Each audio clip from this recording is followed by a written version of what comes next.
We're back out here once again, and today we're talking about what has got to be the worst topwater frog I've ever used in all my years bass fishing. Just exactly how bad is it? Well, it's so bad that I had to make a video all about it. Stick around, you really don't want to miss this one.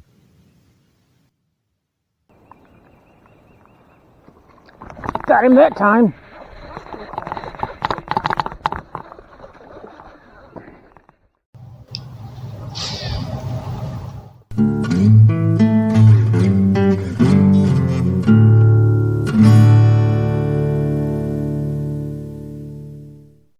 And here is this video's featured comment.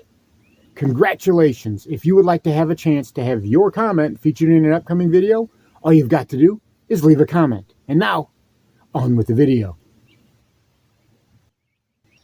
Welcome back to Lowbrow Fishing. And as evidenced by my previous videos, you guys know I really enjoy topwater frog fishing during the summer months. Seeing that bass just explode from underneath the slop and engulf that frog, sending vegetation and water everywhere, is one of the most exhilarating and exciting things we have in all of bass fishing. But what happens when you purchase a frog that really doesn't work the way it should, that just doesn't measure up and kind of disappoints? Case in point, this right here. This is the 6th Sense Vega frog.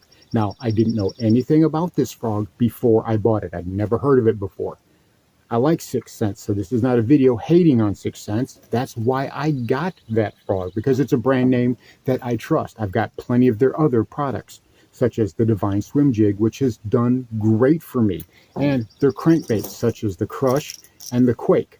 These things have both caught me nice fish, especially during the summer cranking months. This one right here caught me more than one 8-pounder. So I'm sold on 6th Sense products. So what happened with this guy? Where did it go wrong? Well, first and foremost, the body was too rigid. It's too hard. It's too thick. Whenever you want a frog, see like this regular frog right here, you want that body to be super soft. You want those hooks to be at the right angle, right? You want those hooks to be pointing up, like this scum frog here. It's got the soft body, it's got the hooks pointing up. So all these other types of frogs, they get it right. The body is soft, the hooks are pointing in the right direction. This one, well, you see that those hooks are almost straight, and that's even after I've bent them out using the old wire plier trick, right?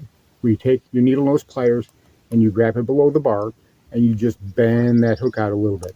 Before, these hooks were actually poking into the body. So I've actually backed them up enough where there's some gap between the body and the hook. As a result, this frog is not nearly as weedless as it was. The next thing I did was I boiled it to try to make that body softer, and it did soften it up quite a bit. Now, before I made those modifications, every single blow up that I got, and there were quite a few, the bass really seemed to like that frog. They liked the way it worked, the way it looked in the water. But every single blow up that I got, except one that I think of, I missed. And there were a lot. There were maybe 10 or 15 blow ups I got on this thing and only catching one fish. That is a frustrating record, to be sure. You start thinking, what am I doing wrong? And then I modified it.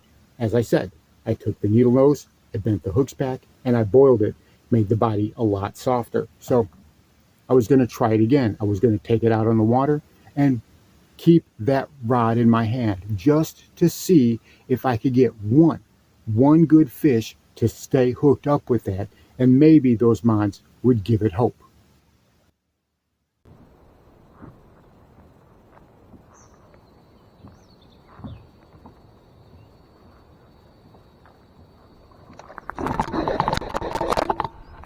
Another one. Did you see that? Yep.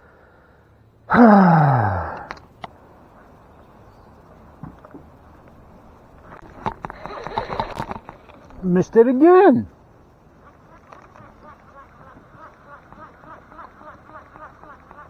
Missed it again. I got a blow up on it and he missed it.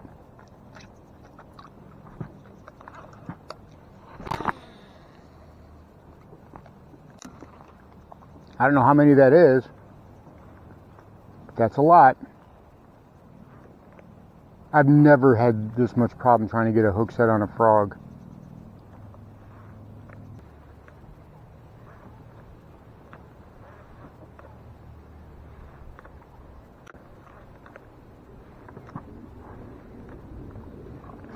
Oh,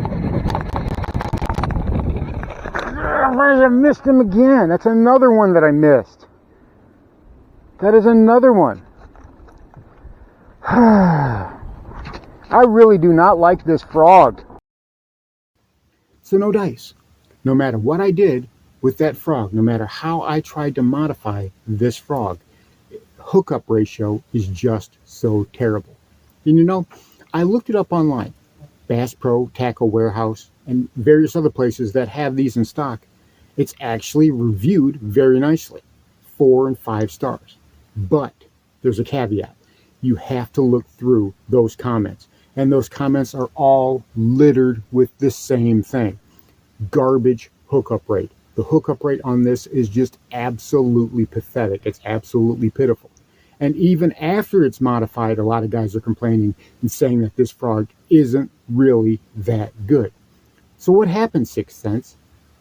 How did this come to be? How is it like this? You're a good company that makes good baits. You should know that a stiff rubber frog with the hooks bent down toward the body is not going to work. Now, one of the good things about this, and I will say it's a very good thing, is it doesn't fill up with water. I mean, I don't think it's ever filled up with water. You can squeeze the water out of it after a cast, but nothing comes out of it. So I like that. And it gets a lot of blow-ups, which actually makes it much more frustrating because I will get 3 and 4 blow-ups right in the same spot, but end up getting no fish. So to kind of clear my head and hit the reset switch, well, I changed frogs. I had had enough of this thing, and I switched to this, which is a scum frog popping frog. You guys know I like a scum frog. I like the single tail ones on the back, and this is sort of an odd looking popping frog and super soft body. Well, this is what happened right off the bat. All right, we are done with that Vega frog. I got a scum frog, a popping scum frog tied on, and we're going to work with that. I got blow up after blow up after blow up constantly. And the fish love that stupid thing, but I can't get a hook in a fish for nothing. I've never had so much trouble trying to get a stinking hook up on a frog before.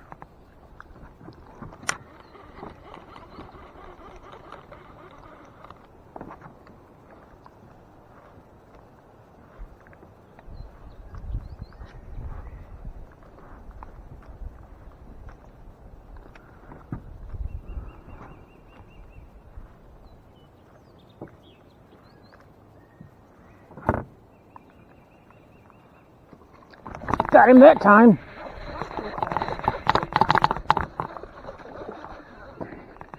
Oh, get out of there. And he choked it too. He choked that thing too. Yeah. First cast after changing frogs. Very first cast. Look at that, how far he got it down his gullet. Yep. Appreciate that, buddy. Thank you very much. And there it goes. Woo, double jump. So right after I made the change from this frog to this frog, I saw immediate results. No longer was I missing a bunch of hookups. I missed one fish, and I'll be honest, that was my fault. I had oil all over my hands from getting plastic worms out that were soaked in stinky juice, and that stuff is kind of oily and greasy mixed with the plastic. So no excuses. I should have still caught that fish, but I just couldn't manipulate the rod in my hand. Other than that, I hooked up on every single fish.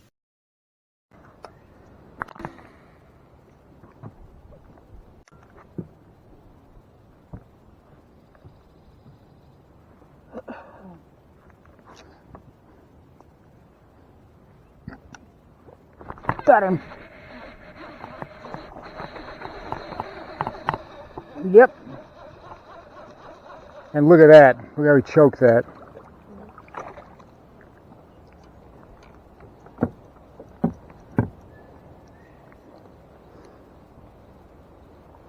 They are choking on that frog.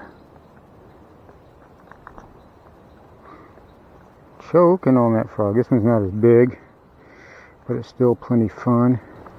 Right at about a pound. Nice little frogfish. Another little frogfish on the old scum frog. Nice little one. Thank you, little buddy. And there he goes.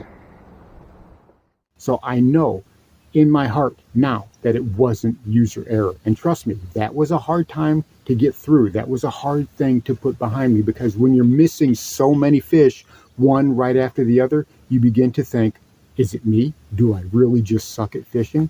So it was nice to actually change that up. And I've changed up several frogs since then, like this other scum frog. And this is just a regular walking scum frog. And this thing has done good for me and caught me several fish. And just this regular white, this is an H2O Express that I got from Academy, you know. And this has done good for me because it's got the soft body and the hooks are coming away from that body. They actually grab in that fish's mouth. So I don't see why they had to make it this way. This to me is nothing more than a source of aggravation that needs to be avoided at all costs. So there you have it. The worst frog that I have ever used in all my decades of bass fishing. I'm really amazed that Sixth Sense lets something like that out on the market. It needs to be taken back to the drawing board and given a complete redesign. At the very least, widen those hook gaps up and soften that plastic up. Until then, I would avoid that frog and go with something else. Thanks for watching Lowbrow Fishing. We'll catch you in the next one.